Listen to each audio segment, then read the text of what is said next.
Genesis chapter 25. Abraham had taken another wife, whose name was Keturah. She bore him Zimran, Jokshan, Medan, Midian, Ishbak, and Shua. Jokshan was the father of Sheba and Dedan. The descendants of Dedan were the Ashurites and Letoshites and the Lumites.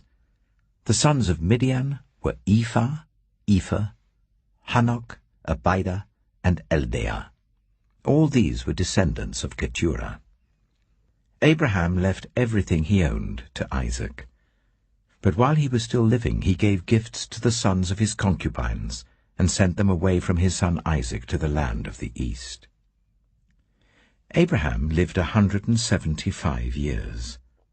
Then Abraham breathed his last and died at a good old age, an old man and full of years, and he was gathered to his people.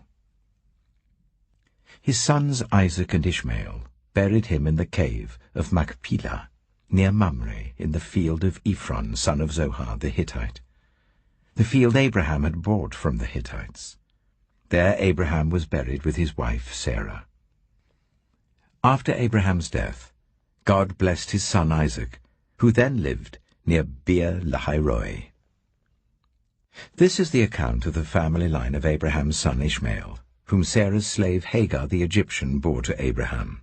These are the names of the sons of Ishmael, listed in the order of their birth: Nebaioth, the firstborn of Ishmael; Kedah, Adbeel, Mibsam, Mishma, Duma, Massa, Hadad, Tema, Jetur, Nephish, and Kedema.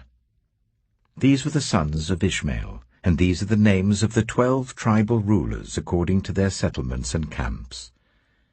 Ishmael lived 137 years. He breathed his last and died, and he was gathered to his people.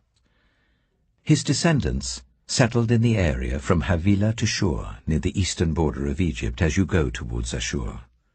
And they lived in hostility toward all the tribes related to them. This is the account of the family line of Abraham's son Isaac. Abraham became the father of Isaac, and Isaac was 40 years old when he married Rebekah, daughter of Bethuel the Aramean from Paddan Aram, and sister of Laban the Aramean. Isaac prayed to the Lord on behalf of his wife because she was childless. The Lord answered his prayer, and his wife Rebekah became pregnant. The babies jostled each other within her, and she said, "Why is this happening to me?" So she went to inquire of the Lord. The Lord said to her, "2 nations are in your womb, and 2 peoples from within you will be separated. 1 people will be stronger than the other, and the older will serve the younger." When the time came for her to give birth, there were twin boys in her womb. The first to come out was red, and his whole body was like a hairy garment, so they named him Esau. After this his brother came out, with his hand grasping Esau's heel, so he was named Jacob. Isaac was 60 years old when Rebekah gave birth to them. The boys grew up, and Esau became a skillful hunter, a man of the open country, while Jacob was content to stay at home among the tents. Isaac, who had a taste for wild game, loved Esau, but Rebekah loved Jacob. Once, when Jacob was cooking some stew, Esau came in from the open country, famished. He said to Jacob, "Quick, let me have some of that red stew. I'm famished." That is why he was also called Edom. Jacob replied, "First sell me your birthright." "Look, I am about to die," Esau said. "What good is the birthright to me?" But Jacob said, "Swear to me first." So he swore an oath to him, selling his birthright to Jacob.